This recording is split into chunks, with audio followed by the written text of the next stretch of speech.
উলুবেড়িয়ায় Saratchandra medical college ও হাসপাতালে এক মহিলা চিকিৎসককে নিগ্রহ, মারধর, সঙ্গে ধর্ষণের হুমকি।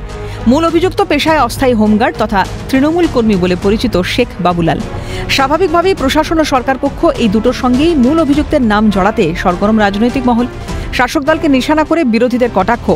বিজেপির রাজ্য সভাপতি শ্রমিক ভট্টাচার্যের দাবি, পুলিশ থেকে প্রশাসন কাউকে এরা ভয় করে না, প্রশাসনেরই গাফিলতিতে। একটা অসুস্থ সমাজ তৈরি করে দিয়েছে তৃণমূল কংগ্রেস। যত বিকৃত মনস্ক মানুষ, সে হোমগার্ডই হোক আর সিভিক ভলেন্টিয়ার্সই হোক, সবই তৃণমূল। পুলিশের ভয়ও কারণ নেই, প্রশাসনেরও কোনো ভয় নেই। সিসিটিভি ক্যামেরা সেটাও কাজ করে না, সরকারের কোনো নজরদারি নেই। সিপিএম নেতা সুজন চক্রবর্তীর দাবি, তিনি ভেবে অবাক হন, কেউ যদি তৃণমূল দলের হয় তবে তার সাহস কত। অবশ্যই অভিযোগ করেছে, যে অ্যারেস্ট হয়েছে হোমগার্ড বটে, কিন্তু part time home guard, full time Trinamool. Trinamool হলে তার সাহস কত রে বাবা, যা খুশি তাই করা যায়। এমনকি হাসপাতালে ডাক্তার কর্মরত মহিলা, তাকেও হেনস্থা করা যায়, নির্যাতন করা যায়, যা খুশি করা যায়। কংগ্রেস মুখপাত্র সৌম্য আইচ রায়ের মতে, আরজিকর থেকে উলুবেড়িয়া এ রাজ্যের অপরাধীরা শাস্তি পায় না। মাননীয় মুখ্যমন্ত্রী একজন মহিলা, এই রাজ্যে মহিলাদের নির্যাতন দিন দিন গ্রাফ বাড়ছে। আর উনি যে ওনাদের দলের লোকেরা যদি এই কথা বলে, তাহলে বোঝা যাবে যে একটা হাত নয়, ওনাদের সঙ্গে তার অজুহাতও আছে।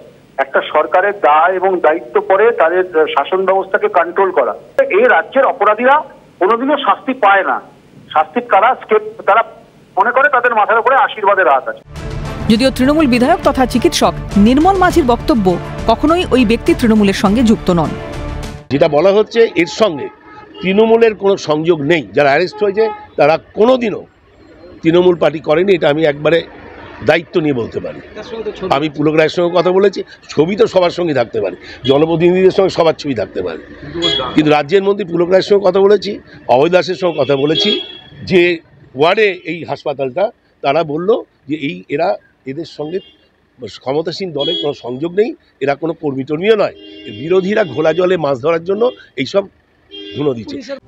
যদিও উলুবেড়িয়া কাণ্ডে প্রথম থেকেই যথেষ্ট সক্রিয় প্রশাসন।